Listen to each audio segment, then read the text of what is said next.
negotiations are continuing into the night over a draft Brexit deal on the Irish border amid a fresh push to reach to agreement.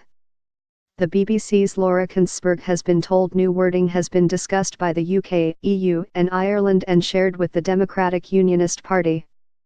But it is not yet thought to have been agreed by the DUP, whose opposition on Monday led to talks breaking down. Theresa May could travel to Brussels in the early hours if a deal is reached. European Council President Donald Tusk is due to make a statement on Brexit at 6:50 GMT on Friday, prompting speculation that a deal is close. European Commission spokesman Margaritis Schinas tweeted, "We are making progress, but not yet fully there," adding, "Tonight more than ever, stay tuned."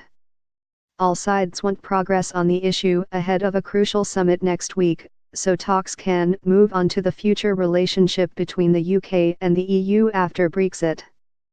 BBC political editor Laura Kinsberg tweeted, "One here current plan is for PM to travel to Brussels VV early in morning to see Juncker and Tusk to cross is and ts, make some kind of short statement announcing agreement then be home in time for lunch, but..."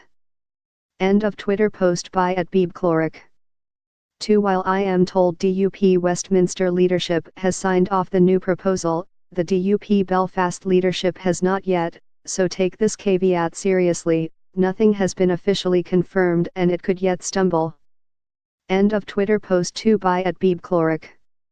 What happens to the border between Northern Ireland and the Republic of Ireland has been among the key sticking points in Brexit negotiations. On Monday, the DUP, who support the UK Prime Minister needs to win key votes in Westminster, objected to draft plans drawn up by the UK and the EU. They included aligning regulations in Northern Ireland with those in the Republic so as to avoid border checks. The DUP insists it will not accept any agreement in which Northern Ireland was treated differently from the rest of the UK. The Republic of Ireland, on the other hand, which is an EU member, wants a guarantee that there will be no hard border between it and Northern Ireland after Brexit. The UK, which is due to leave the EU in March 2019, wants to open talks on a new free trade deal as soon as possible. The EU will only agree to discuss this when it judges that enough progress has been made on the separation issues, the divorce bill, expat citizens' rights and the Northern Ireland border, that have been the subject of negotiations so far. So the UK is trying to settle the Northern Ireland border issue before EU leaders meet next week.